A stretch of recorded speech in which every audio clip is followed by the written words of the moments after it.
அனைவருக்கும் எனது அன்பான வணக்கங்கள். இன்றைக்கு நம்ம பார்க்க போகிற சமையல் குறிப்பு சாம்பார் பொடி இல்லாமலேயே மிகவும் சுவையாக சாம்பார் எப்படி பண்ணுறதுன்னு பார்க்கலாங்க. நிறைய பேர் சாம்பார் பொடி இல்லை அப்படின்னா நம்ம சாம்பாரே வைக்க முடியாது அப்படிலாம் நினைக்கிறாங்க. அப்படிலாம் ஒன்றுமே கிடையாது. சாம்பார் பொடி இல்லாமவே சும்மா நச்சுன்னு இருக்கும் இந்த சாம்பார். இதே மாதிரி உங்கள் வீட்டில் ட்ரை பண்ணுங்கள். நான் ஒரு பெரிய மண் பாத்திரத்தில் 4 டேபிள் ஸ்பூன் கடலெண்ணெய் ஊற்றிருக்கேன். அந்த எண்ணெய் நல்லா சூடானது 1 டீஸ்பூன் கடுகு, 1 டீஸ்பூன் சீரகம், 1/2 டீஸ்பூன் வெந்தயம் போட்டுக்கோங்க. இது நல்லா பொரிஞ்சதுக்கு அப்புறமா கருவேப்பிலை போட்டுக்கோங்க. அப்புறம் 3 வத்தல் இந்த மாதிரி கிள்ளி போட்டுக்கோங்க. அப்புறம் ஒரு வெங்காயம், நல்லா பெரிய வெங்காயத்தை நல்ல நீளமாக கட் பண்ணி போட்டுக்கலாம். உங்களுக்கு சின்ன வெங்காயம் பயன்படுத்தினா இன்னுமே நல்லாயிருக்கும். உங்கள் சாம்பார் ரொம்ப டேஸ்ட்டில் இருக்கும். இப்போ இந்த வெங்காயம் நல்லா இந்த மாதிரி நல்ல ப்ரௌன் கலர் ஆகும் வர வதக்கி எடுத்துக்கோங்க. என்றைக்குமே வெங்காயம் இந்த மாதிரி இருந்ததுன்னா உங்கள் சாம்பார் நல்லா மணமாக இருக்கும். எப்படி நம்ம தாளிக்கிறோம் அது மாதிரி. இப்போ தக்காளி பழம் சேர்க்கலாம். தக்காளி நான் 4 நல்ல கனிந்த தக்காளி சேர்த்துருக்கேன், மீடியம் சைஸ். இப்போ இதுக்கு தேவையான அளவு உப்பு சேர்த்துடலாம். இந்த இதுக்கப்புறம் நம்ம காய்கறி சேர்க்கப்புறம் அதுக்கெல்லாம் தேவையான அளவு உப்பு சேர்க்கலாம். ஒரு 1/2 டீஸ்பூனுக்கும் மேலே போட்டுக்கோங்க. அப்புறம் 4 பச்சை மிளகா. இந்த மாதிரி நீங்கள் சாம்பாரில் பச்சை மிளகா போடும்போது நம்ம சாம்பார் சாப்பிடும்போது ஊடலை எடுத்து அதை கடிச்சு சாப்பிட்றது ரொம்பவே இன்ட்ரெஸ்டிங்காக இருக்கும். இப்போ நல்லா பாருங்கள், இந்த தக்காளி பழம் நல்லா வதங்கிட்டு இந்த மாதிரி நல்லா வதங்கினதுக்கு அப்புறம் தான் நம்ம இதில் மசாலா எல்லாம் சேர்க்க போகிறோம். மசாலாவில் ஒரு ஃபுல் டேபிள் ஸ்பூன் கொத்தமல்லி பொடி போட்டிருக்கேன். அப்புறம் ஒரு 1/2 டீஸ்பூன் வத்தல் பொடி போட்டுக்கோங்க, சில்லி பொடி. இது காரமும் இருக்கும், கலரும் இருக்கும். அப்புறம் ஒரு இந்த மாதிரி 1/4 டீஸ்பூன் அளவு சீரக பொடி சேர்த்துருக்கேன். அப்புறம் கொஞ்சமாக மஞ்சள் பொடி, ஏன்னா நம்ம பருப்புலையும் மஞ்சள் பொடி போட்டிருப்போம் அவிக்கும் போது. இப்போ இதை நல்லா வதக்கி எடுத்துடலாம். இதோட பச்சை வாசனை போகும் வர வதக்கி எடுத்துக்கோங்க. அப்புறம் இதில் காய்கறி முருங்கைக்காய், கத்திரிக்காய் போட்டிருக்கேன். அப்புறம் மாங்காய் நம்ம இந்த முருங்கைக்காவும் கத்திரிக்காயும் ஒரு அரை பகுதி வெந்ததுக்கப்புறம் தான் சேர்க்கணுங்க. நம்ம இப்போவே மாங்காய் போட்டுட்டோம் அப்படின்னா அது மாங்காய் இதோட சேர்ந்து ரொம்ப குழுகுழுன்னு ஆகி அது நல்லாவே இருக்காது, ஓவர் புளிப்பாயிரும்.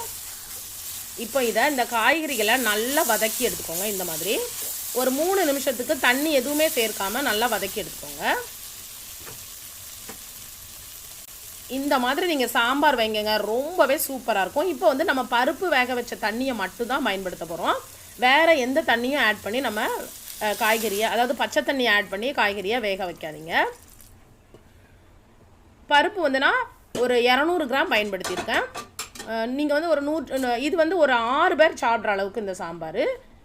பாருங்கள், நான் இதில் 1 டீஸ்பூன் சீரகம், ஒரு 10 பல் பூண்டு, 1/2 டீஸ்பூன் பெருங்காயம், 1 டீஸ்பூன் ஆயில் இது விட்டு வேக வச்சு எடுத்துருக்கேன். பருப்பை என்றைக்குமே நீங்கள் ரொம்ப குழுன்னு வேக வச்சு எடுக்கக்கூடாது.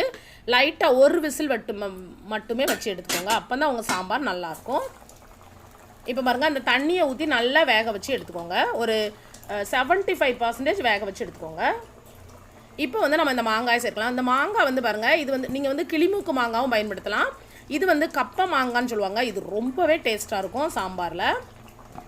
கொஞ்சம் புளிப்பாகவும் நல்ல ஒரு லைட்டாக ஒரு இனிப்பு டேஸ்ட் வரும். ரொம்ப சூப்பராக இருக்கும். இது உங்களுக்கு பார்க்க பழுத்த பழம் மாதிரி இருக்குது, பட் அப்படி கிடையாது. இது நல்ல காய்.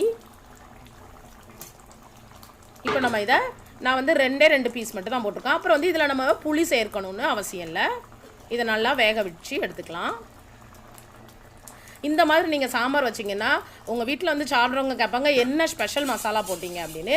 இந்த மாதிரி நீங்கள் பண்ணுங்க, ரொம்பவே சூப்பராக இருக்கும். ரொம்ப சிம்பிளாக பண்ணி முடிக்கலாம். அப்புறம் லாஸ்ட், அதாவது ஒரு எல்லாமே வெந்து ஒரு 80% வெந்ததுக்கு அப்புறமா நம்ம பருப்பை சேர்த்தா போதும்.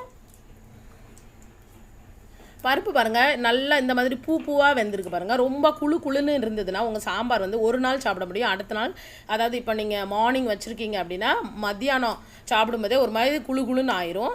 இந்த மாதிரி நீங்கள் வேக வச்சு பண்ணும்போது ஒரு அடுத்த நாள் வர உங்கள் சாம்பார் அந்த சுவையும் மனமும் மாறாமல் டேஸ்ட்டாக இருக்கும். அப்புறமா நான் ஒரு 100 ml மட்டுமே தண்ணி ஆட் பண்ணியிருக்கேன். அப்புறம் பெருங்காயப்பொடி ஒரு 1/2 டீஸ்பூன் பெருங்காயப்பொடி போட்டுக்கோங்க. நான் ஏற்கனவே அதிக அளவில் உப்பு போட்டிருக்கேன். இப்போ வந்து லாஸ்ட்டில் நம்ம செக் பண்ணிவிட்டு ஒரு தடவை உப்பு சேர்த்துக்கலாம். உங்களுக்கு இதில் தண்ணியாக வேணும்னா இன்னும் கொஞ்சம் தண்ணி சேர்த்துக்கலாங்க. இப்போ நம்ம இதை நல்லா வேக வைக்க போகிறோம். பாருங்கள், இந்த மாங்காய் வந்து நீங்கள் இடையில சேர்க்கறதுனால இந்த மாதிரி முழுமையாகவே உங்களுக்கு இருக்கும். சாப்பிடும்போது அதை எடுத்து சாப்பிட்டா நல்லா இன்ட்ரெஸ்ட்டாக இருக்கும். இப்போ உப்பு தண்ணி சேர்த்து நல்லா கொதிக்க வச்சு எடுத்துக்கோங்க. அப்புறம் வந்து கொஞ்சமாக வெல்லம், அதாவது மண்டை வெல்லம், ஜாகரி, அது கொஞ்சமாக போட்டுக்கோங்க. அப்போ சாம்பார் ரொம்ப டேஸ்ட்டில் இருக்கும். இப்போ இதை நல்லா கொதிக்க வச்சு எடுத்துக்கலாம். ஒரு 5 நிமிஷம் நல்லா கொதிக்க வச்சுருங்க. அவ்வளோதான், கொத்தமல்லி எல்லாம் தூவியாச்சு. இந்த மாதிரி உங்கள் வீட்டில் சாம்பார் வைங்கங்க. சாம்பார் பொடியெல்லாம் அவசியமே இல்லை, ரொம்பவே டேஸ்ட்டாக இருக்கும். நீங்கள் நினைக்காதீங்க சாம்பார் பொடி இல்லைன்னா எப்படி சாம்பார் இருக்கும், அப்படி கிடையவே கிடையாது. நீங்கள் வைக்கிறது தான் குழம்பு ரொம்பவே டேஸ்ட்டாக இருக்கும். இதே மாதிரி உங்கள் வீட்டில் ட்ரை பண்ணுங்கள். தேங்க்யூ ஸோ மச் ஃபார் வாட்சிங். தேங்க்யூ.